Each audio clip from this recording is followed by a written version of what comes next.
Pokoke kula warai iki sampeyan nak ketemu Allah ben selamat niku kula jamin lah. Nah ilmu kula niku orisinil. Allah niku gada adat, gada sunnah lah dalam bahasa Quran. Perkara iku ana alamate. Dadi misale ana mendung alamate napa udan. Terus Allah niku nggih damel sistem. Salih waladzi ja'ala syamsa diya awal qamara nura wa qaddarahu manazila li ta'lamu adadas sinina napa wal hisab. Sehingga di sistem itu kita tahu musim hujan itu misalnya musim ini. Kalau musim kemarau ini posisi bintang pas di sini. Sehingga wong Jawa sing goblok lah roh iki musim hujan iki musim kemarau. Kalau ahli hisab, ahli astronomi ngerti kalau matahari di sini berarti musim ini, kalau matahari di sini musim ini. Begitu juga musim panas, musim gugur macam-macam. Itu kita tahu, itu sunnahnya Allah dan itu yang bikin Allah, kita tahu. Tapi sekali ada hujan kok kamu bilang begini, wajar udan deres wong rendeng. Itu Allah tersinggung karena kamu nganggep udan itu jasane rendeng, ora jasane pangeran. Gak repot ngadepi pangeran. Ya memang begitu. Karena inginnya Allah manusia itu punya dua kecerdasan. Kecerdasan yang diciptakan nubuwah yaitu akidah dan kecerdasan yang diciptakan sains yaitu pengetahuan. Di kula terangno nggih cara mazhab Abu Hanifah banyu iku ora iso najis. Wes pokoke banyu iku nyucekno dadi ora iso napa? Najis. Tapi kalau dalam mazhab Syafi'i itu air yang tidak sampai 2 kolah. 2 kolah niku ukuran 1/4 itu sekira-kira 1 meter persegi. Berarti kiri kanan atas bawah niku napa? 1 meter niku pun 2 napa? Kula. Niku nak cara Imam Syafi'i jika air sebelum 2 kula itu kena najis sedikit rubah atau tidak rubah najis, nggih. Tapi kalau terlalu banyak meskipun kena macam-macam tidak napa? Tidak najis. Terus ila mata ghayyara kecuali yang rubah. Di misalnya ada limbah, ada kubangan besar gitu yang beribu-ribu liter, tapi kok warnanya sudah warna coklat, ya kayak tinja macam-macam itu dihukumin apa? Najis. Tapi wis macam-macam malah mazhab dalam air. Tapi saya pastikan itu mazhab ulama. Saya pastikan itu mazhab ulama. Kalau teks hadisnya begini nih, monggo nak jiran api latihan ijtihad, kok menyesatkan ya ora apa-apa, sementing ini latihan. Jadi di Madinah, ini hadis di Musnad Ahmad. Di Madinah itu ada sumur, bukan sungai loh. Saya ulang lagi sumur, bukan sungai. Kalau sungai itu konotasinya kan luas, panjang, mengalir. Ini sumur, bener-bener apa? Sumur. Sumur, ya gede sumur enggak sepiro. Nabi itu wudu di situ, terus diingatkan ya Rasulullah, itu sumur dulu zaman sebelum engkau datang, sebelum ada Islam di sini, dipakai pembuangan jifah. Batang anjing dan nyuwun sewu kotoran orang haid. Ya kotoran orang haid. Terus saat itu Nabi ngendikan alma tahurun la yunajjisuhu syai'un. Kata Nabi yang namanya air itu menyucikan. Tidak pernah bisa kena najisnya. Alma tahurun la yunajjisuhu syai'un. Terus Nabi wudu. Ya sudah begitu. Ya sudah begitu sampe rasa bojiro-jiro no. Alhamdulillah hadisnya ngono. Ya kan ya, paham kan ya? Nah. Mana nek sampean ditangkleti. Kulon sering ditanya sama orang-orang Jakarta, "Gus, saya ini punya air langganan PDAM. Itu dikelola dari sungai ini. Padahal sungai ini mulai tinja sampai sapi tank macam-macam ya ke situ semua, Gus. Terus enggak baunya karena kaporit. Itu gimana itu, Gus? Suci ndak itu? Terus saya tanya, "Lah kamu pakai ndak?" Ya sudah pakai, tapi tetap tanya hukumnya. Itu kan seperti yang di Jakarta itu kan misalnya yang diolah itu kan sungai macam-macam tuh, Gus. Lah itu yang limbah keluarga ya kalau untuk nyuci piring enggak apa-apa. Sapi teng macam-macam kan ke situ juga. Ya kan ya, cara kok istihad wi. Karena kalau menurut Syafi'i 2 kolah pun tidak ada pengaruhnya kalau terlalu banyak apa? Bahan yang apa? Najis, yang limbah itu yang najis. Ya jelas najis ya. Kalau teletong sapi kan ijek ono intikal madhab, rausul makul tohir.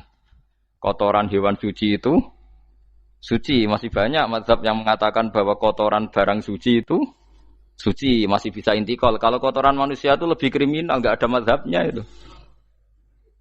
Jadi kotorane wedhus iku ana ulama sing darani suci, tapi nek kotorane ruhin gak ono. Nah, itu kan repot. Makanya kata sebagian ahli hadis, sebaiknya hadis itu udah usah diijtihadi, pokoknya Nabi ngendikan begitu gitu. Ya sudah orang terus ya sudah begitu. Paham gitu terus seperti di sini misalnya yang di sini Gajah Wong itu kan atasannya sana mulai kali Code kan wong macam-macam. Mulai wong buang kotor air besar, air kecil kan lewat semua. Macam-macam. Makanya masalah air itu pokoknya sifatnya air itu ma'an tahura, sifatnya air itu mensucikan. Mensucikan itu dua dalam mazhab Syafi'i itu. Air dan tanah. Ya, air dan tanah. Terus sama Abu Hanifah ditambah satu. Ini kalau sampean coba tidak apa-apa, api. Makanya kalau ada boto, coroknya apa Mus? Boto ya. Boto bangunan apa? Boto. Itu kan kebanyakan kan kadang kan tipak buahan pletong itu kan ya. Terus dipakai boto. Dicampur-campur, diulet-ulet. Terus jadi apa? Boto. Cara mazhab Syafi'i tetap najis, dipakai masjid tidak bisa karena sebagian bahannya dari apa? Najis. Cara mazhab Hanafi suci karena sudah dibakar. Karena api itu termasuk alat mensucikan. Alasannya Imam Abu Hanifah, orang yang fasik-fasik itu nanti disucikan pakai api neraka. Berarti api itu bagian dari alat mensucikan. Jadi misalnya Ruhin mau sholat dibakar, sholat suci gitu. Karena api itu mensucikan. Buktinya orang-orang yang masuk neraka nanti sebelum masuk surga kalanya disucikan dengan api. Mana ada di neraka disucikan pakai air? Artinya kalau ada batu bata itu yang dipakai dari najis ya kemudian dibakar, itu berarti cara mazhab Hanafi suci. Alhamdulillah tuh. Jadi kita bikin masjid nyaman karena bahannya dianggap apa? Suci. Lewat apa? Lewat apa? Api tadi dia dibakar. Tapi yang ngeri ya. Nggih. Ben sampean ngerti mazhab gitu. Terus saya memang tak niati setiap saya ngaji entah 1 2 tak sisipkan hukum fikih karena fikih ini yang kita alami keseharian. Nggih, fikih ini yang kita alami napa? Keseharian. Makanya saya minta teks hadis tadi jangan rubah. Pokoknya ada sumur loh, tidak sungai. Sumur itu kan airnya tenang, tidak ngalir. Nyatanya Rasulullah sudah dilapuri. Ini batang-batang anjing dan bekas orang-orang haid, kotoran haid itu dibuang di situ ya Rasulullah. Terus Nabi menjawab, alma la yunajjis alma utahurun la yunajjisuhu syai'un. Terus orang-orang Syafi'iyah mentahmilkan dalam bahasa ijtihad itu dianggap itu mungkin sumurnya terlalu besar dan airnya terlalu apa? Banyak sehingga kotoran-kotoran itu tidak merubah warna. Tapi kata yang lain-lain masa yang benar aja gitu, masa banyu diam dimasuki kotoran gitu tidak apa? Rubah. Nah itu ya itulah ijtihad. Ijtihad itu ya. Ijtihad itu guyonannya kan gitu. Pendapat saya benar mungkin salah, pendapat Anda salah mungkin apa? Benar. Karena ya sama-sama mirip-mirip itu untuk menganalisis itu. Yang jelas Allah mensifati air itu ma'an tahura, bahwa air itu punya sifat dasar mensucikan. Kaya nek cara kula niku asal tidak terlalu ketok najis ngoten niku. Kaya pad PDAM ngoten niku. Enggak gak ambu taek terus gak ambu apa nek suci wonten mawon. Dan takoki tapi kan asal usulnya di sana najis gini. Asal usul barang kok repot. Kulo sering dibantai tiang-tiang sing terlalu napa was-was. Tapi jelas saya tahu sendiri. Sapi teng itu ngalir ke sungai gini-gini saya tahu sendiri. Tak jawab, saya juga tahu sendiri dari langit itu langsung air turun. Jadi artinya kalau dia melihat sisi najis ke sapi teng, melihat sisi dari gunung Merapi dari langit kan langsung turun. Jadi kalau eling najis ya, tak eling suci ini kan saya gitu. Dia ngilingi yang sisi najisnya dari apa? Limbah apa? Keluarga. Wa anzalna minas sama'i ma'an tahura. Air itu mensucikan. Nah, terus kedua masalah fikih yang saya jelaskan di sini, tahur itu sifat mubalaghah dalam madhab selain Syafi'i. Saya ulang lagi ya. Kula warai lugat ya. Kalau orang biasa terima kasih disebut syakir, disebut apa? Syakir. Kalau terlalu banyak terima kasih disebut apa? Syakur. Kalau kadang memaafkan disebut ghafir, orang yang memaafkan. Kalau sering memaafkan disebut ghafur. Jadi dalam disiplin lughat, kalau wazan fa'ul itu berarti menunjukkan terulang-ulang. Paham nggih Fuad? Apa? Terulang-ulang. Sehingga mazhab selain Syafi'i mengatakan air satu ciduk kan ya.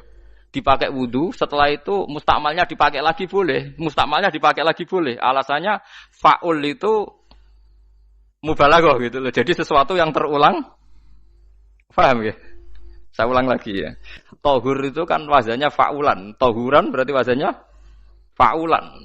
Fa'ulan itu berarti ikut wazan mubalaghah. Kalau ghafir mengampuni, kalau ghafur sering mengampuni. Syakir terima kasih. Kalau syakur sering terima kasih. Berarti kalau tohir suci, kalau tohur sering mensucikan. Nah, makanya selain Syafi'i mengatakan air asal suci mensucikan dipakai berkali-kali tetap suci mensucikan. Artinya ada mustakmal, ya, ada apa?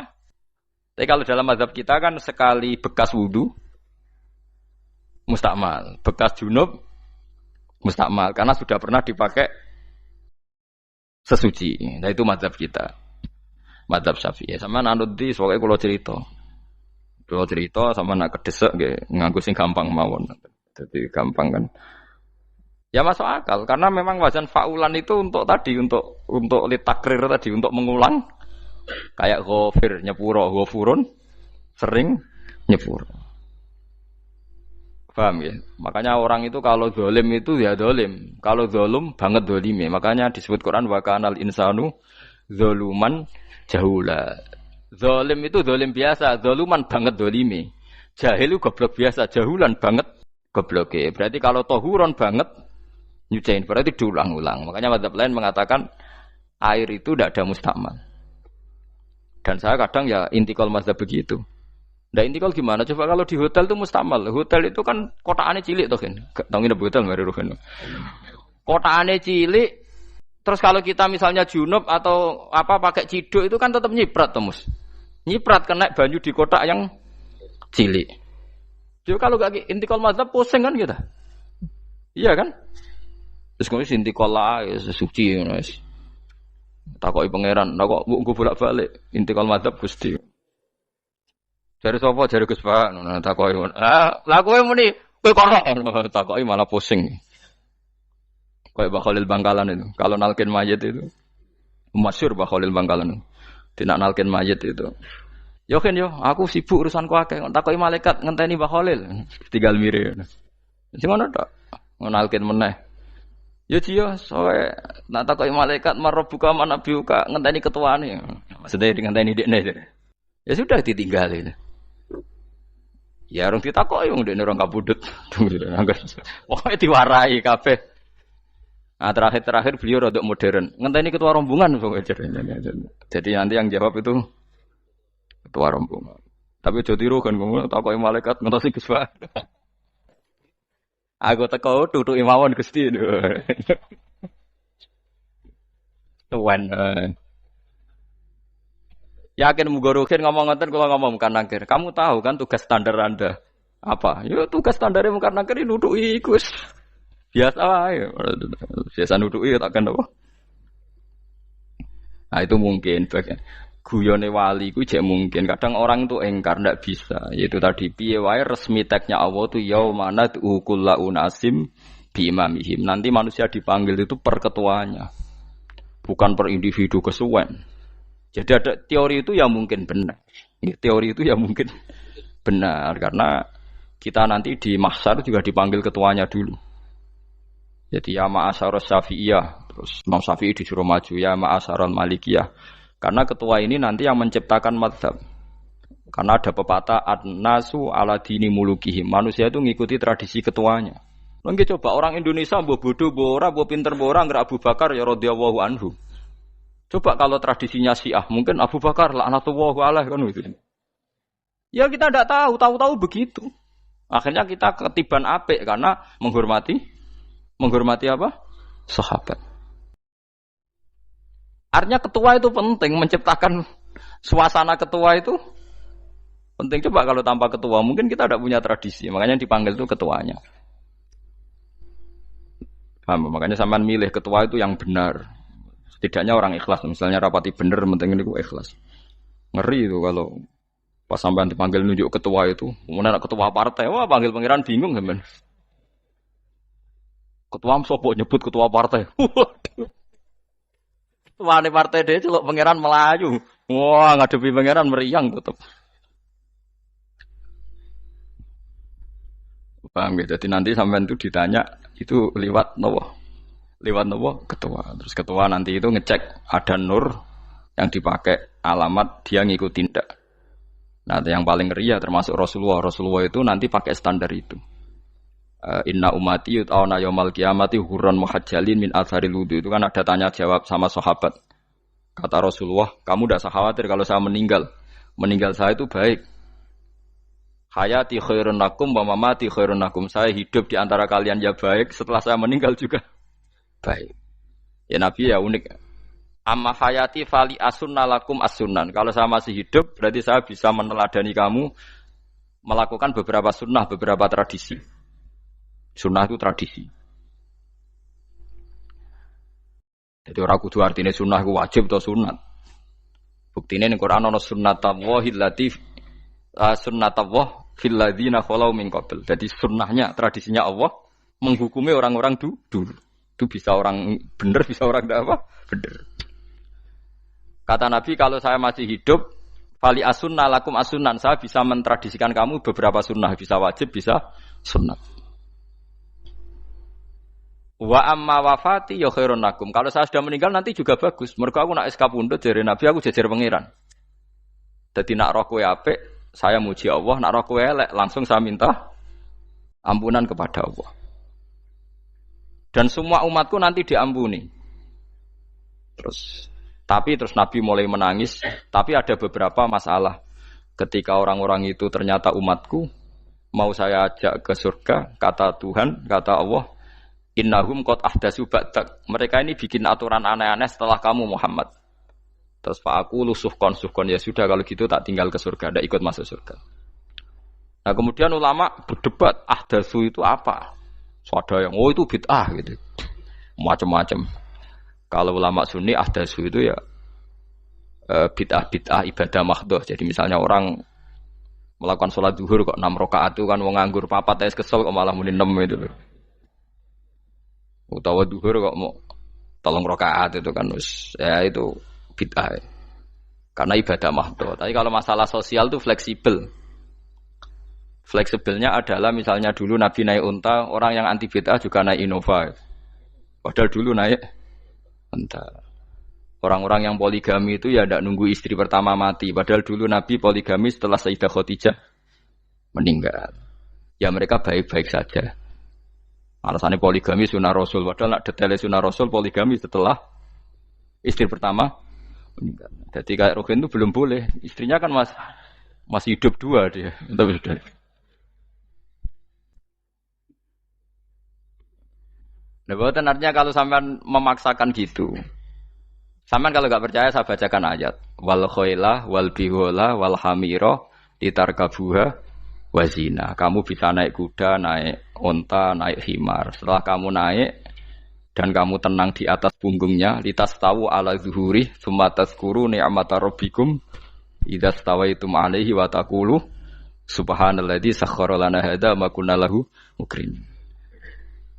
Artinya ketika kita naik unta zaman dulu dan tagnya memang unta, itu terus kamu baca subhanalladzi sakhkhara lana hadza.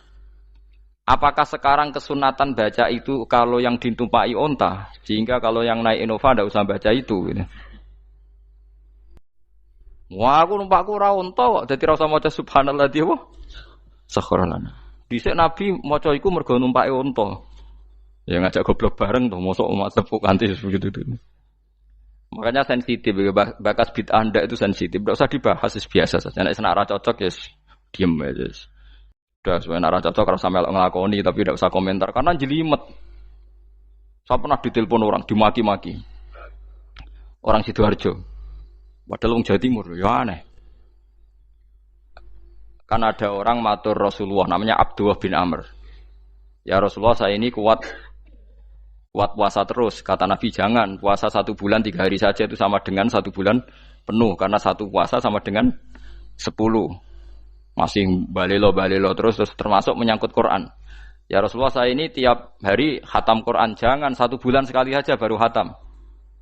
Enggak ya Rasulullah, saya ini ingin sering khataman. Ya sudah kalau gitu seminggu sekali sab'al layal. Saya lebih kuat ya Rasulullah, 3 hari. 3 hari saja khatam sekali. Iqra'hu fi salasin kata Nabi.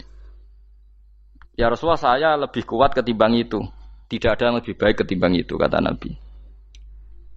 Kemudian orang itu anti semaan karena semaan itu kan 1 hari khatam. Paham ya? Maksudnya hadis tadi yang di Bukhari dipakai dalil anti apa?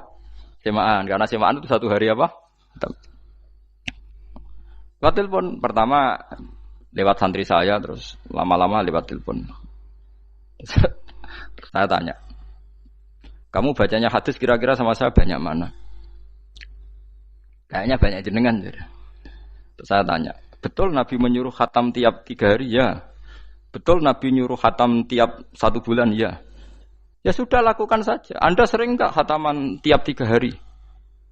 Tidak pernah, setahun aja tidak mesti. Lah iya kalau Nabi melarang baca Quran tiap hari kamu setuju, tapi Nabi nyuruh tiap hari khatam kamu tidak setuju. Enggak apa-apa, kamu anti semaan enggak apa-apa, tapi lakukan perintah Nabi tiap 3 hari khatam. Menang deh. Lah itu maksud saya. Anda tidak apa-apa milah-milah bid'ah sesuai versi Anda, pemahaman Anda, tapi yang fair. Kalau Anda anti semaan ya harus tiap 3 hari khatam karena dawuh Nabi iqra'hu fi kulli salasin. Enggak juga kan, mereka juga orang yang enggak jarang baca. Sering jarang baca apa? Lah itu enggak fairnya di situ. Makanya dia biasa mawon. Cuman semaan apal Quran wis semaan. Nah apal Quran ya wiridan, malah lucu to apal Quran kok semaan.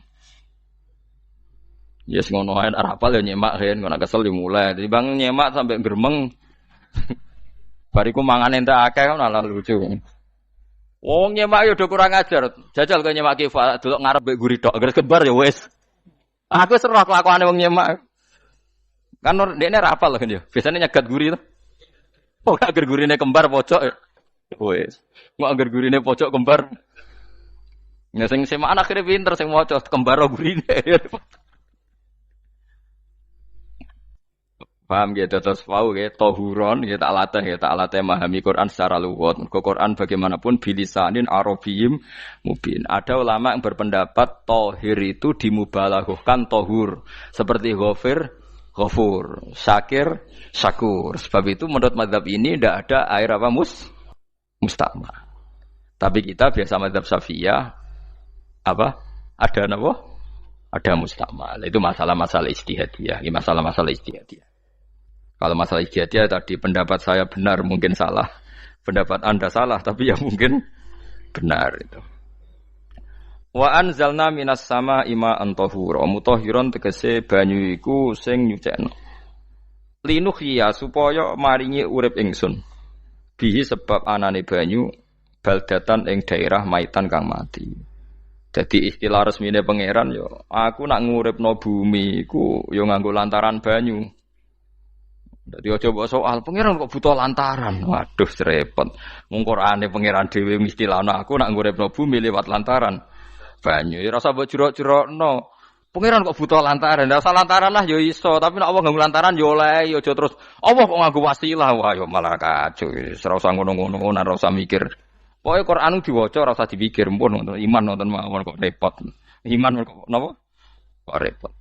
Linuh ya supaya ngurip-ngurip sapa ingsun bi sebab banyu baldatan ing negara atau daerah maitan kang mati. Jadi sampean jangan mengatakan kalau Allah untuk menghidupkan bumi butuh air ya keliru. Allah itu tidak butuh apa-apa, nggih. Allah itu tidak butuh apa-apa. Tapi kalau Allah punya sunnah, punya adat menghidupkan bumi itu pakai air, ya Allah jangan kamu atur. Kira pangeran kok ngatur. Itu kan ada cerita di kitab-kitab itu termasuk di Ihya itu. Nabi Musa itu sok dekat Allah. Jadi enggak mau mimik obat. Membuktikan bahwa Allah itu tidak butuh wasilah. Aqaqir itu maknanya obat-obatan yang dari herbal itu bahasa Arabnya apa? Al-aqaqir. Dia setiap konsultasi sama dokter disuruh minum herbal itu. Enggak mau dia. Enggak, saya akan disembuhkan Allah langsung, enggak usah lewat obat apa herbal katanya. Tiap dokter ditanya jawabannya sama. Oh, dokter goblok. Kamu belum tahu ya kalau Allah itu tidak butuh wasilah. Malah marah-marah dia tuh. Akhirnya dia konsultasi langsung ke Tuhan. Apa betul ya Allah saya butuh minum akokir? Terus, lah kata dokter gimana? Karena herbal itu fungsinya gini-gini. Terus, saya Musa, sing gawe fungsi herbal ngono iku sapa? Nggih jenengan. Lah yo aku gawe fungsine ngono kowe ngombe kok ora gelem. Sing gawe ku ya aku. Jadi sing gawe bodrek ku nak kowe ngeluh, bodrek mandi sing gawe ku ya pangeran, rumangsamu sapa? Sing gawe ruhe nak bar kelon lega ya pangeran. Mangsamu sapa? Omane bojone ayu kan. Ah, sing wis pangeran ora usah aku isin gengsi, ora usah ngono. Lha muni elek dibanding bojone ning swarga, nek ning donya ya ayu, nguruhin ya diselera kok udarane. Paham gitu. Terus itu masalah yang enggak akan selesai ila yaumil qiyamah. Jadi ada cara pandang langsung Allah itu ya bisa. Tapi misalnya ada sunnatullah ya jangan kamu tentang. Termasuk Nabi Musa akhirnya Nabi Musa mau minum. Setelah minum sembuh. Terus ketika sembuh diberitahu Allah, memangnya kenapa kalau minum obat itu? Obat itu ada khasiatnya yang bikin juga Allah. Kok kamu hindari itu alasannya apa? Wong yang bikin juga Allah. Makanya kalau kamu percaya wasilah, kalau terpaksa percaya, kamu harus yakin bahwa nomor satu adalah Allah Subhanahu wa Ta'ala. Kalau kamu takut orang itu syirik, ya gak apa-apa kamu lawan, harus kamu lawan. Memang selera kamu begitu. Kamu harus tidak usah ikut pakai, wong kamu khawatir, tidak apa-apa. Jadi sing khawatir syirik, ora usah nganggo ali-ali, ora usah nganggo ake. Tapi sing seneng dagangan, ya nganggo. Ora usah jimat-jimatan, ini niati napa? Booming ngoten mawon niati dagang. Kulo nu diakek larang sedurunge rame-rame akek. Barang akek kerame terus mboten kula nggo. Wah, darani murah repot. Nggih, kula mboten sombong. Dulu akeknya bapak itu zaman Bapak Sugeng tuh pernah ditawar ditukar mobil. Zaman itu mobilnya seharga 60 juta. Dan itu wasiat bapak untuk saya. Saudara saya sepakat itu untuk saya. Dulu kadang-kadang tak pakai. Setelah akek booming terus dikira ini yang gelondongan berapa kilo. 25.000 muruah camah cara Jawa camah tidak pernah tak pakai. Saya yakin ikut turun itu aki-aki yang mahal itu karena dikira yang produk ya yang masal itu yang itu. Paham gitu terus sampean biar tahu duduk perkara ini. Jadi tohur ya tohuron itu sifat mubalaghah. Tapi kalau dalam mazhab Syafi'i tohur itu ismul alat. Jadi tidak maknanya mengulang-ulang sehingga Imam Syafi'i tidak membolehkan wudu pakai air apa? Mustamal. Lah menurut hadis kayaknya benar Imam Syafi'i secara lahir. Karena Nabi ngendikan sisa air wudu itu membawa dosa Anda. Kata Nabi, jika seseorang wudu maka kotorannya keluar dari ajfan, dari pelapuk mata, dari apa sampai keluar dari mimbaini adzofirih, sampai keluar dari bawah-bawah apa? Kuku. Sehingga kalau air ini sudah membawa kotoran dosa Anda, berarti air ini kan sudah menjadi air kotor. Andai kan Anda mukasyafah, maka air ini sudah penuh dengan kotoran. Enggak mungkin air yang sudah penuh kotoran dipakai wudu lagi. Itu cara berpikir Imam Syafi'i. Ya sampean ikut mana ya? Ya gampang kan kalau keadaan normal ya ikut Syafi'i, kalau air banyak, kalau tidak normal ya ikut mazhab yang lain. Kan gampang. Gitu aja kok repot tuh. Ya itu pentingnya orang ngaji ya di situ tuh harus banyak pilihan. HP kartune loro masa madzhab mesti tok. Nah, itu gitu. Ya pokoknya gitu.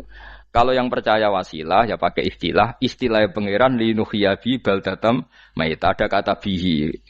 Allah menghidupkan bumi itu dengan pelantaraan air padahal Allah tidak butuh perantaraan. Tapi yang anti ya enggak apa-apa. Memang yang percaya wasilah itu ya bahaya juga. Ya yes, pokoknya yes.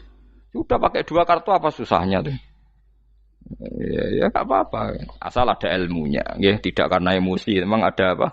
Ada ilmunya. Linuh ya bihi baldatam maita. Wanus qiyahu. Lan nyirami ingsun yastawi podo baldatam maita bitakhfif lan takhfif maita maksudnya buatan mayita tapi napa maita yastawi podo fi ing dalam dawa maita napa al mudzakkar muannas lan muannas zakarahu mudzakkarna sapa Allah taala hu ing dawa maitan bi tibaril makani kelawan diitung tempat. Maksudnya maitan. Wanus kiyahu meniku masalah nahwu. Lan nyiramno ingsun hu ing banyu ilma ategese banyu mimma sing perkara kholakna kang wis gawe ingsun. Ingsun gawe siraman aman ing pira-pira raja kaya kewan. Ibilan tegese unta wa bakaronan sapi wa hunamanan wedhus. Wa anasiya lan pira-pira manusa kasiron kang akeh. Iki unike Quran, kadang kewan mbek manusa iku dibakas dhisik kewane. Engko nek ndelok dosa mbek ora ya apik kewan. Tapi nek ndelok diakal mbek ora ya apik manusa, tapi nek didelok manusa mbek kewan iku dosa ndi? Dosa manusa. Mulane nek salat istisqa iku kesunatane gawa kewan. Lho nggih tenan mboten guyon, sampean delok kabeh kitab fikih, nek salat istisqa kesunatane iku wong kon gawa apa? Kewan. Tapi aja kethek lho ya. Contohnya ngono iku ya kaya wedhus sapi, engko terus koyo kethek ula bulus wah, malaikate bingung wah.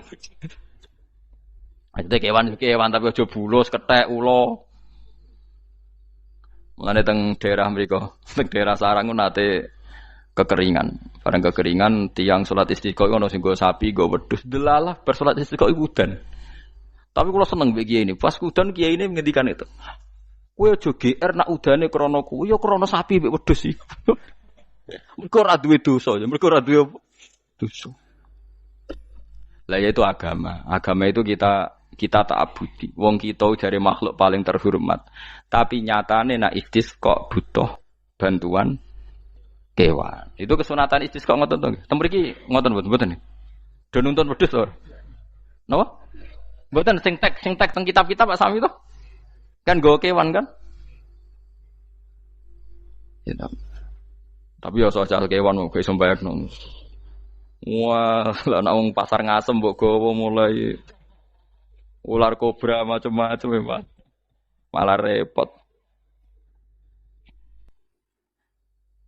Ndak ini menunjukkan nggih, karena manusia iku akeh dosane. Mulane jemben teng ora-ora mahsyar iku manusa ora kepengin apa kewan ora kepengin dadi manusa, tapi manusa kepengin dadi kewan. Makanya nanti ketika ngadepi hisab gak kuat wa yaqulul kafiru ya laitani kuntu napa turaba. Maksudnya kuntu turaba ya Allah saya jadikan kewan sing di akhir segalanya didhawuhi Allah kuni turaban. Kamu sekarang cukup jadi turab. Intine manusa sampeyan teng ora-ora masaru bayangno kaya kewan sing akhir hayate muk didadekno napa lemah. Nah, kadang-kadang manusa itu dalam siklus ini apik kewan malah didhisikno mimma khalaqna napa an-aman riyen ya. Kalau dilihat dari dosa ndaknya, kalau dilihat dari manusia makhluk terhormat macam-macam ya apik manusa. Wa anasiya lan pira-pira manusa kasiron kang akeh. Jamu insan ente lafat anasi jamu lafat insan. Wa suhute asline lafat insan iku anasinu. Fa udilat moko digendi apa anunun digendi ya aning ya. Wa timat lan dene sopno fiha ing dalem ya apa enggang dalem ya apa al ya ya. Maksudnya ya sing sangka nun diidghamno be ya asli. Au jamu insin di jamu lafat insin. Walaqad tasarrafna lan teman-teman molak-malik ingsun to mutar-muter ingsun. Hu ing ma'il ma'atik se banyu bainahum antarane wong akeh liat zakaru supaya gelem eling sapa ngakeh. Asluhu ya tadzakaru. Niki kok usum nahwu le utimat ya gamna apa ata fi dzalik ing dalam dal wa fi qiraatin liat kuru bi sukuni dzal wa dhammil kaf. Liat kuru nikmat Allah ing nikmat Allah taala bihi klan ma fa aba mongko moh sapa aksarun nasi sapa akeh manusa. Moh ila kufuron kecuali mungkiri ning nikmat juhudan tegese mungkiri ning nikmat ngingkari ning nikmati maring nikmat haitsu qalu sekirane ngucap sapa ngakeh mutirna bina ikada mutirna den kei udan kita bina ikada sebab posisi perbintangan iki supaya kula warai iki sampeyan nak ketemu Allah ben selamat niku kula jamin lah nak ilmu kula ni orisinil Allah niku gada adat gada sunnah lah dalam bahasa Quran ini. Perkara iku ana alamate. Dadi misale ana mendung, alamate napa? Udan. Terus Allah niku nggih damel sistem. Misale huwallazi ja'ala syamsa diya awal qamara nura wa qaddarahu manazila li ta'lamu adadas sinina napa wal hisab. Sehingga di sistem itu kita tahu musim hujan itu misalnya musim ini. Kalau musim kemarau ini, posisi bintang pas di sini. Sehingga wong Jawa sing goblok lah roh iki musim hujan, iki musim kemarau. Kalau ahli hisab, ahli astronomi ngerti kalau matahari di sini berarti musim ini, kalau matahari di sini musim ini. Begitu juga musim panas, musim gugur macam-macam. Itu kita tahu, itu sunahnya Allah dan itu yang bikin Allah, kita tahu. Tapi sekali ada hujan kok kamu bilang begini, wajar udan deres wong rendeng. Itu Allah tersinggung karena kamu nganggep udan itu jasane rendeng, ora jasane pangeran. Gak repot to ngadepi pangeran. Ya memang begitu. Karena inginnya Allah manusia itu punya dua kecerdasan. Kecerdasan yang diciptakan nubuwah yaitu akidah dan kecerdasan yang diciptakan sains yaitu pengetahuan. Itu inginnya Allah. Jika menyangkut hisab dan ru'yah yang diperdebatkan oleh Muhammadiyah itu sebetulnya juga masalah sepele. Masalah sepele itu begini. Siapa sih yang mungkiri hisab? Wong hisab itu ya nasib pangeran li ta'lamu adadasinina wal hisab. Siapa sih yang mungkiri ru'yah? Wong ru'yah itu hadisnya sahih. Yasumu li ru'yati wa aftiru li ru'yati. Fa in humma 'alaikum fa akmilu iddata sa'ban salasina yauman. Jika kamu ragu ya ikmal. Ikmal itu menjadi 30 hari. Sekarang sampean saya tanya, ikmal 30 hari itu dari hisab apa ru'yah? Hisab kan namanya ikmal itu pakai saiki wis 29, nak kepen ikmal 30. Lho ikmal itu ru'yah ta hisab? Hisab. Jadi apa susahnya sih pakai dua ilmu itu? Tapi sekarang jadi politik identitas. Pokoknya kalau ru'yah itu NU, kalau hisab itu Muhammadiyah. Terus dijak goblok bareng kan gitu ya. Mulane susah jadi ulama itu. Mergo dijak goblok nih. Ya sama seperti kunut ndak kunut. Saya Muhammadiyah itu lahir tahun 1912, NU 1926. Orang tahu semua sebelum itu zaman Madzhabul Arba'ah Abu Hanifah itu ndak kunut. Imam Syafi'i kunut. Terus kamu bilang Syafi'i NU, Abu Hanifah Muhammadiyah. Memangnya Imam Syafi'i tahu Rois Am? Jadi kita yang ulama itu biasa saja karena melihat Imam Syafi'i itu kunut, Abu Hanifah tidak kunut. Tahu-tahu sekarang jadi politik identitas kalau kunut itu NU, tidak kunut Muhammadiyah. Memangnya Imam Syafi'i tahu dadi Rois Am ning PBNU sing liwat ahwa kan mboten ate. Jadi kalau ulama itu lebih sederhana cara berpikir. Ya sudah, hisab itu ya ilmunya Allah, ruya ya ilmunya Allah. Jadi misalnya dagang dihitung, kalau dihitung itu rasional berarti sain. Kalau tidak dihitung kok berarti jenenge kejutan ya enggak, kita pernah ngalami kita pernah ngalami dua-duanya kan. Dihitung ya pernah laba, kejutan ya pernah. Musim sulit dagang rugi ya biasa, kecengklok rugi kebodhon biasa, lama pernah anggap aja kalau rutin namanya sain sesuai hitungan pengetahuan. Kalau model ngono kejutannya selesai kan. Kok dibenturkan? Kejutan sama rutin itu absolut mana? Akurat mana? Ya ngajak goblok bareng. Paham ki biasa mawon wong sing seneng ilmu tuh ben biasa roh iku roh dojo ben. Ya ben biasa. Nah sekarang itu usum, anti ilmu itu usum. Yang usum sekarang itu politik nopo identitas. Kalau batik wong Yogyakarta, wah batik nasional berarti wong batik wong Indonesia, anak batik ra wong Indonesia. Jadi batik nopo pakaian nopo nasional. Ya wong golek hadis nganti ngelu kesunatan ibadah nggo klambi putih. Ora ana kesunatan ibadah nggo klambi nopo? Batik.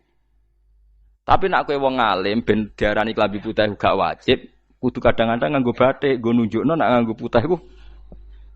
Saya tuh seingat saya belum pernah ngaji gak pakai baju putih. Karena pikiranku sering ditanya, Gus kowe wong alim ora tau joban. Nak joban koyo wong Arab. Nak batik kesane kok ora sunah Rasul seneng putih, setengah-tengah nganggo hem putih wis sunah Rasul tapi tetep Indonesia. Wis tak pikir nonton. Lah kan ora mikir nganggo batik. Tapi itu tadi, saya masih husnudzon.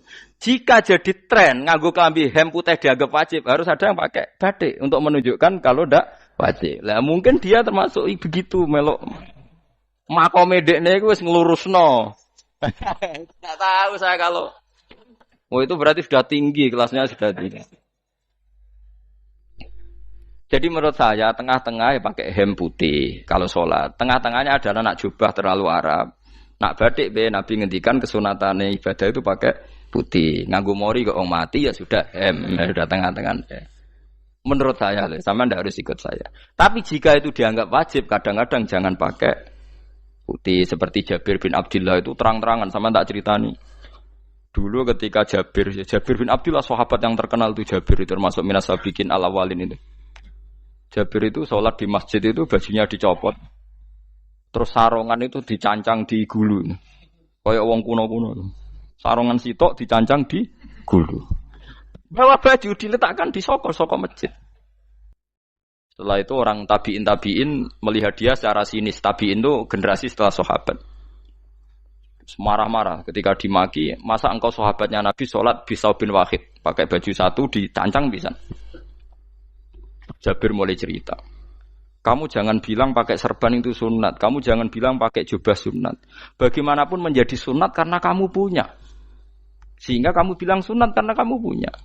Dulu kita zaman Rasulullah masih hidup, kita semua itu tidak punya baju, punyanya satu. Hingga Nabi tidak berani mensunatkan pakai baju dua, kesunatan serban, karena kita hanya punya pakai baju satu. Kita harus mikir bagaimanapun di antara kesunatan itu karena kita mampu. Setelah tidak mampu, tidak ada sunat. Terus Jabir mulai marah-marah, termasuk yang diceritakan. Kalau kamu bungkus orang mati gimana? Ya tak bungkus utuh sampai sikil bedasi raketok. Ya kan ya, nah ini yang mati dibungkus sempurna tuh. Nanti kok pepes itu ya dibungkus. Terus bariku lagi dibuka raine ya. Ya mus. Sing mudin-mudin rai ya. Terus Jabir cerita. Cara kowe wajib ta ora jare Jabir?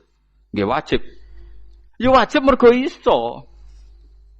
Terus dia cerita, dulu Sayyid Hamzah, dulu bapak saya Abdullah Jabir bin Abdullah. Itu saking enggak adanya baju. Itu nak ditutup sirahe mbek sarong, mboten kafan. Iku ketok sikile. Nak ditutup sikile ketok sirah. Akhirnya do matur Kanjeng Nabi kon nutupi sirah waj'al ala rijlihi sayan min izkhirin. Akhirnya sing sikile ditutup suket. Saking gak anane baju. Kowe saiki Islam wis jaya kecangkeman sithik-sithik muni sunat wis dimaki-maki mbek Jabir. Wis meneng ngejar. Terus terakhir ngendikan ngene. Aku nglakoni iki liyaronil ahmak misluk. Pancen tak jarak aku salat ngene iki bento-bento kowe ben roh. Nak dhisik jarak Islam ngene iki. Liyaroni al-ahmak misluk. Ahmak itu bento sing level tinggi, medium. Itu ulama betul, ya begitu. Saiki wong Islam jog tuku kurma gampang, sithik-sithik buka kurma, sunah Rasul mergo nganggo kurma. Ya perkarane ke kelar tuku, zaman kene Gunung Kidul melarat nganggo apa? Aneh-aneh iku. Makanya di fikih jelas, nek iso kurma, nek iso asal manis, nek iso asal gak nyolong titik wis. Kok cek repote hukum. Bagaimanapun kue kecangkeman muni sunan mergo mampu. Zaman kira mampu orang muni ngono padahal hukum itu dhisik-dhisik. Hukum itu baru apa sudah kemarin-kemarin? Wis meneng ae. Kula ge sering, ngger kula kan kiai, ngger but poso sering sowan kathah. Kadang sing sowan luwih mlete timbang kula. Gus kurma Gus, nggo apa? Nggih sunat Gus. Ah sunah mbahmu pangan kowe. Oh kiai mbok warai ra sopan to. Aku nak buka aku tegan namanya.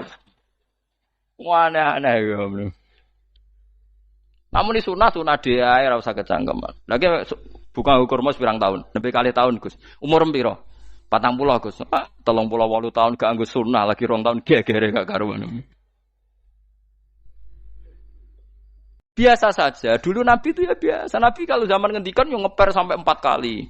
Kalau gak mampu ini, kalau gak mampu ini. Nabi kalau ngendikan ya gitu sampai diulang-ulang. Karena Nabi tahu tidak semua umatnya gampang mendapatkan itu. Misalnya kafaroh puasa 2 bulan nuntut, kalau tidak bisa ngasih makan orang miskin sekian, kalau tidak bisa gini sampai habis. Kulo ma'rufin sedekah, kalau tidak bisa ya Rasulullah firsana satin, sampai ludus gak usah sikit tamrotin. Kalau gak bisa fabi kalimatin thayyibah, cangkem sing apik. Nek ra iso sementing aja merengut. Terakhir walau bitol qatin apa? Wajin. Itu lama mewarisi sekian kebaikan yang diajarkan Nabi, tidak terus dipatenkan satu ngel-ngel wong akeh. Kono apa ngekek kurma kok khutbah bareng sumpah. Wes pangan dhewe entekno. Ya ana sing sabar, wes kula tobat Gus mun mboten ngomong-ngomong ngono ya. Ya biasa saja kalau ingin sunah-sunah biasa saja. Dawe Nabi wal qasda tabluhu. Kamu itu yang biasa saja. Biasa itu ya standar saja. Ya biasa. Jadi Nabi dulu kalau melakukan sunnah itu biasa. Sunnatun sanaha Rasulullah sallallahu alaihi wasallam. Ini sunnah yang dilakukan Nabi. Tapi di luar yang azimah. Azimah itu yang wajib atau fardhu ain itu sahabat biasa. Karena bagaimanapun kita bisa begini karena mampu. Seperti Jabir tadi. Orang bisa sholat pakai serban, pakai jubah karena mampu. Zaman Nabi awal Islam. Sama lihat Bilal. Ada nak belodor gitu tuh. Sama lihat film Umar atau film-film Bilal. Itu memang nyata dulu itu la yajidu ahaduna illa sauban wahidan. Ndak ada yang kecuali punya baju apa? Sama dulu film-film, mulai versi seneng kitab sampai versi film itu sama. Bilal nak adzan ya blodor, ora adzan jeblodor gak sopan. Oh memang ya duwene klambi mok sitok iku. Adlok ceritane Sa'labah, bar salat salam langsung melayu. Berkali-kali yang bersalam melayu. Jebule apa genta kae? Ya Sa'labah bersolat ora witir melayu kenapa? Saya takoki ya Rasulullah, takoki Nabi. Sa'labah kata sahabat-sahabat kowe nak salat bar mulai langsung melayu. Ya Rasulullah, kambing kula namung setunggal, istri saya di rumah aja utuh. Iku saking ndak adanya baju. Nah, saiki nang sunatno kon. Ya begitu. Makanya ketika Sayyidina Umar idza ausa Allah fa ausiu. Nanti kalau sudah jembar ya jembar. Nak lagi ruwet ya ruwet. Ya sudah biasa saja. Paham ya? Jadi kalau suwun misale malah yudroku kullu, la yudroku napa kullu. Kalau tidak bisa semua jangan sama sekali. Jadi misalnya kita tidak bisa jubahan, tidak bisa serbanan mergo ora wong Arab. Supaya saya ndak keriting jubahan kok tonggo ya guyu. Paham ya? Wah aneh ngono. Kemudian nek ora kaji kok jubahan malah digugat wong akeh. Ya sudah pakai hem putih saja. Sementing dua semangat sunnah putihnya misalnya. Ya tengah-tengah gitu. Tapi kalau kira-kira dianggap wajib ya kan ganti batik kayak Ruhin itu. Itu makomnya sudah itu tadi. Sudah tinggi sekali. Ya Nabi itu kan misalnya Nabi nyifati rambut yang baik itu yang lurus ngombak gitu. Sifatnya Dajjal itu keriting. Tapi yang keriting ya enggak apa-apa. Bukan berarti wah keriting mirip Dajjal janda gitu. Ya itu kan Allah menunjukkan kekuasaan. Nanti kalau Allah bikin lurus semua dikira enggak mampu bikin yang keriting. Ya sudah dibikinlah yang keriting. Ya sudah gitu biasa saja buatan berlebihan. Paham gitu. Jadi Nabi itu kalau ngendikan seingat saya ini hafal banyak hadis. Kalau ngendikan tuh sampai berkali-kali. Itu tadi mulai kalau sedekah pakai ini. Kalau ndak mau sampai mulai firsana satin sambil wedhus ijek larang. Walau bisik kita meroh separone kurma. Masih kadang ndak mampu fabi kalimatin thayyibah. Enggak mampu lagi. Ya, soalnya tak sedekah walau bitol qoti wajin. Sedekahlah meskipun dengan ceria. Itu sirinya kenapa saya ngaji guyon. Karena paling ndak ceria itu happy. Coba kalau saya ngaji merengut, meneng terus ketok nyesal. Terus sing ngaji kan mikir, Gus bak kurang apa? Kita ngaji ku ono sing kurang. Oh, terus yang keduanya nafsir wah paling kurang sangune. Wah jadi repot. Mulane kula ngeten wis tak pikir, mangsa ora tak pikir. Guyon kula mek sampean nangis mbon ndi ganjaran akeh ndi. Mergo guyon kula bi ilmen nangis sampean mikir utang. Jadi terakhir sedekah talqati wajhin, wajah yang ceria, yang happy. Kowe iki happy kan yo seneng, paling gak mikir nasibe kan. Kiai iku happy sebenes. Jajal misalnya kayak kiai kok rogen sumpeng, maca kukar kukur, bariku angop, bariku kukur meneh. Kan wong mikir, wayahe tanggale bayar apa piye kredite. Waduh. Apa wayahe ditarik sepeda motor kan orang terus menafsirkan macam-macam. Sing elek sing wong alim mulai nafsiri paling tertipe ra iso. Wah, paling elek. Ya nek wong alim kan ana ukur-ukur mesti nek sing suudon kan paling macane bingung terkipe ngono. Ya macam-macam lah sesuai asumsi napa. Jadi kula suwun sama nak dadi kiai nek ra iso sedekah macamnya terakhir ceria. Mergo Nabi ngendikane terakhir tasaddaku walau bitol qoti wajhin. Bersedekahlah meskipun dengan keceriaan napa muka atau wajah. Namun kalau itu Nabi diulang-ulang. Jadi kalau ngendikan tuh diulang-ulang. Sekarang tuh orang mau mendorong sunnah Rasul itu satu. Ya berat bagi yang nggak bisa melakukan itu apa? Yang nggak bisa melakukan itu apa? Berat. Jadi dibacalah hadis itu dibaca utuh. Ya bukan kita apa ya sekolah kepingine kabeh umat Nabi itu happy. Mergo selama itu tidak maksiat berarti anut ajaran Kanjeng Nabi Muhammad sallallahu alaihi wasallam. Ma khuyira Rasulullah baina amrayni ilakhtara aisarohuma malam yakun isman. Rasulullah itu tidak pernah disuruh milih dua hal yang berbeda kecuali milih yang paling gampang. Asal itu tidak barang dosa. Itu hadis muttafaq alaih. Ma khuyira Rasulullah baina amrayni ilakhtara napa aisarohuma malam yakun napa isman. Jadi Nabi itu tidak disuruh milih dua hal, mesti milih yang paling gampang asal tidak nopo dosa. Makanya Nabi kalau ditanya, ya Rasulullah, sampai nanti tawaf pakai unta apa ndak? Kesel ndi? Nggih kesel melaku, ya naik unta saja. Makanya Nabi kalau tawaf itu dulu pakai apa?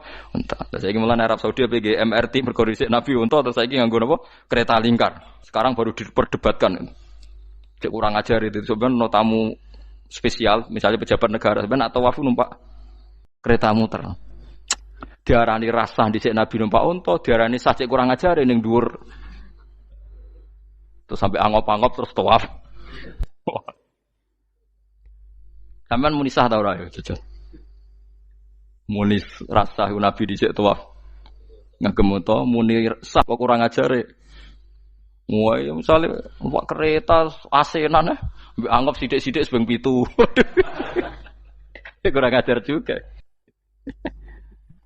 Saat ini lebih diperdebatkan, tapi ya mbok sing bakas ngono ben ngerti hukum sampean ben ora anak kiai ku bingung ulama yo mikir hukum iku ketok ceria kula sampean ora bingung ora ceria fa aba mongko mo sapa aksarun nasi sapa akeh manusa mo ila kufuron kecuali ngafirin emate Allah juhud tegese ingkar nikmati maring nikmat haitsu qalu sekirane ngucap sapa kufar mutir nabi nawi kada mutir nadien kaeringi udan kita binawi kada sebab posisi bintang sing ngene iki. Walau syi'na la ba'atsna fi kulli qaryatin nadhira.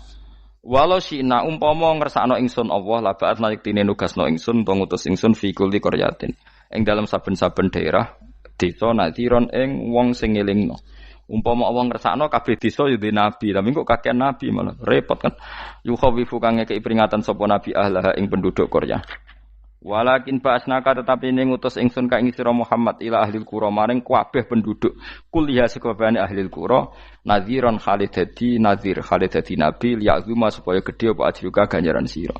Tapi kabeh nabi niku nggih pokoke Allah mampu mawon tiap desa dikai nabi, tapi Allah ndak melakukan itu, cukup nabi sitok terus kabeh iki anut Nabi Muhammad sallallahu alaihi wasallam. Mulane ana guyonan wong Arab wong Jawa apik endi? Apik wong Jawa aja. Wong Arab iku cara obat iku dosis tinggi, mulane dikirimi Nabi. Wong Jawa cukup mudin, cukup kiai wis Islam. Dadi rapati salah lah. Penyakitnya ringan, jadi diobati kiai iku wis dadi iman. Nah wong Arab kudu napa? Nabi. Berarti penyakit berat mbek ringan apik endi? Apik ringan, mulane jare kiai Jawa, kita apik wong Jawa kus mbek wong Arab. Mergo ora butuh napa? Nabi. Berarti dosisnya kan kecil ya, rendah. Sauni-unimu wis. Wong bingung, ngono kok omongane wong napa? Bingung. Lha opo nganalisis ngono barang. Ya wong nganggur iku repot. Pala tutik mongko aja nurut sira al kafirin ing pira-pira wong kafir fi hawahum ing dalam hawa nafsune kafirin. Dadi kaya aja anut wong kafir ning menyangkut hawa nafsu. Tapi nek menyangkut kebaikan wong kafir sing kita kadang kalah baik dalam hal sosial. Ya malah Allah kadang melehno kita mergo kok kalah mbek wong kafir. Nggih misale ngeten iki makanya Imam Suyuti nafsiri falatutil kafirin ai fi hawahum.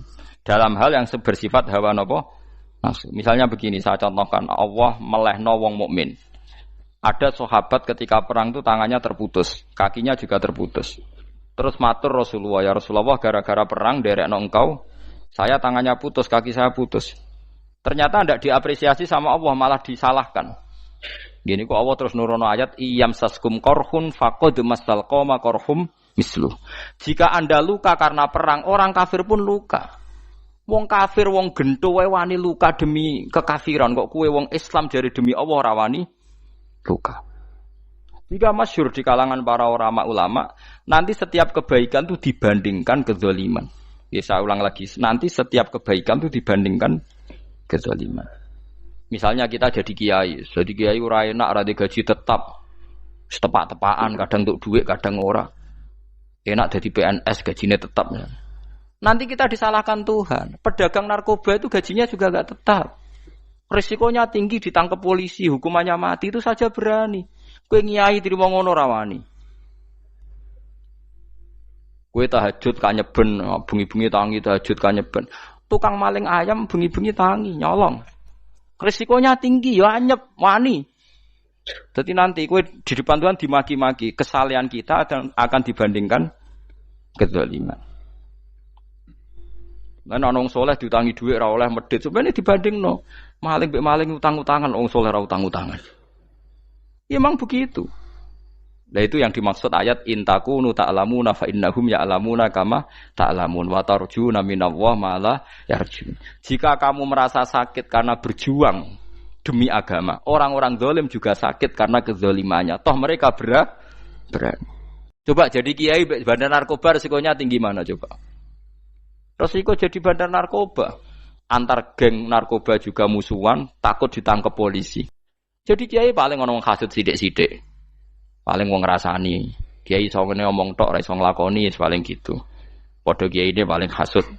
Ya sithik-sithik lah, paling srek. Kalau bandar narkoba gak cocok nembak. Karena rivalitas mereka ekstrim.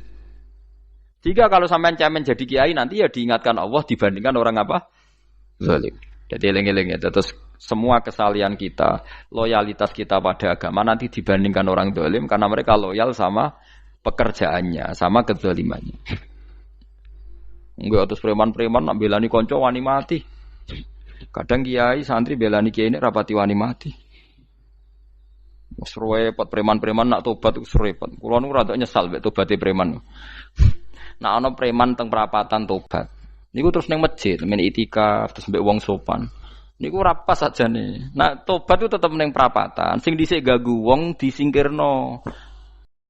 Jadi ku tobat tenan sehingga dhisik perapatan sing gawat dadi gak gawat. Mergo sing preman gawat diganti preman sing lunak. Ora terus ning masjid ya sing iki tetep diganti generasine ora. Mestine maksudnya mesti ora kok terus elek mboten mestine tobaté ngoten niku. Sayyidina Umar itu dulu itu menakut-nakuti orang Islam. Angger ana ndekne wong Islam wedi kabeh. Terus Abu Bakar ya wedi kabeh wedi. Suatu saat Rasulullah mlaku-mlaku ngerti Umar gulut ning ukat, menangan. Kata Rasulullah, andekan yang Islam itu hebat Islam. Hanya Rasulullah berdoa, wa ma'izal Islam fi Umar. Akhirnya Umar masuk Islam. Hari Kamis masuk Islamnya. Ya sekira tau mikir itu sadinane. Kulo roh sadinane dengan Kamis masuk Islam Jumat.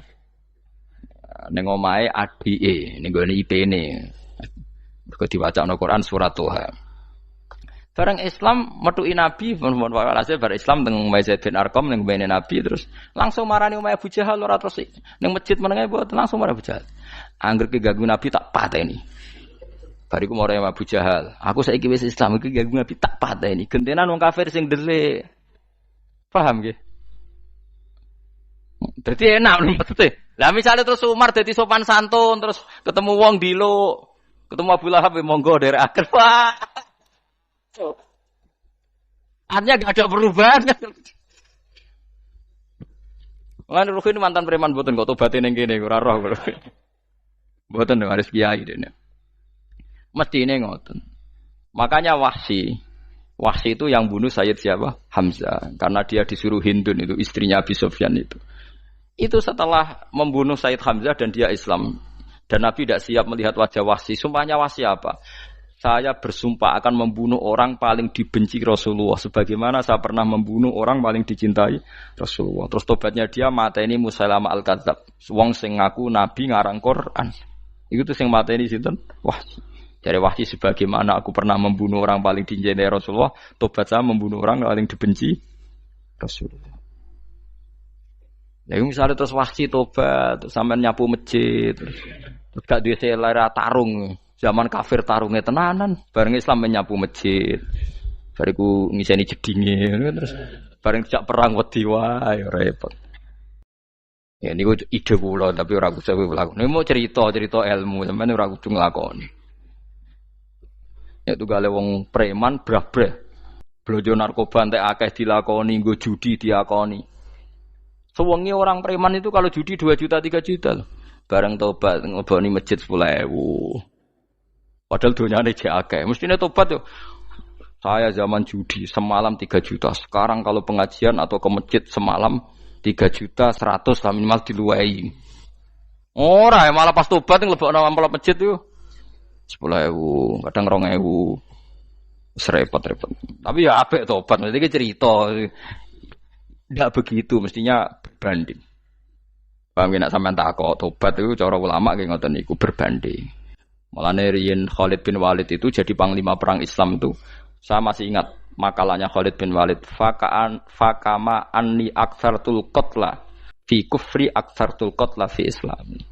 Dulu ketika saya kafir adalah sangat banyak membunuh orang Islam. Perang Uhud kalah itu karena panglima orang kafir adalah Khalid.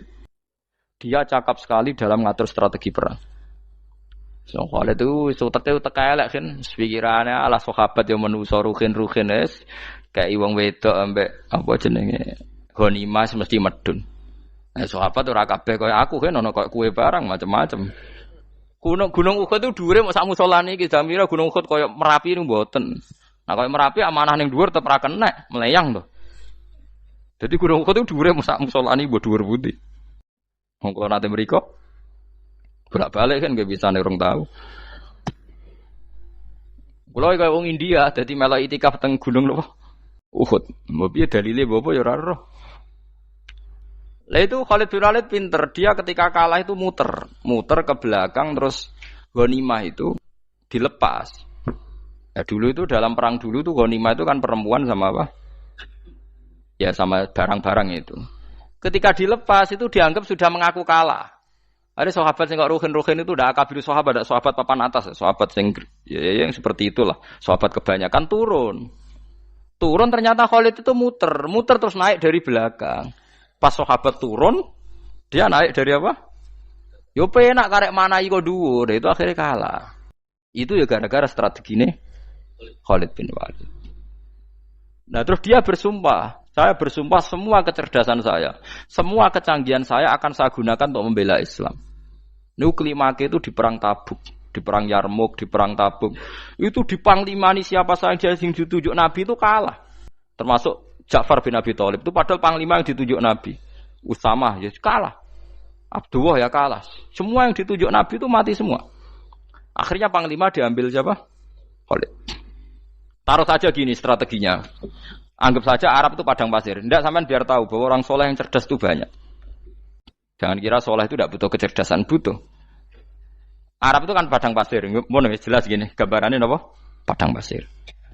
Itu kalau perang itu kan taruh saja orang Islam itu 3.000 musuhnya 10.000. Memang kejadiannya gitu, 3.000 musuh 10.000. Itu kan berbanding berapa itu? 30 ya? 1 banding 3 ya? Nah itu dulu, pasukan-pasukan Islam dulu itu sama-sama seperti soft sholat. Jadi memanjang. Ya akhirnya perang itu kelihatan sekali mana yang sedikit, mana yang banyak. Habis Khalid strateginya dirubah. 100 orang di depan, anggap saja gitu. Pokoknya tak kayak gambaran coro Jawa paling gampang. Lagi maca kitabnya malah bingung loh. 100 pasukan kuda yang di depan itu disuruh negarkan kuda, disebut fal mughirati subha itu. Yang itu wal adiyati napa? Dobha fal mughirati subha itu. Ini pokoknya anggap seperti itu.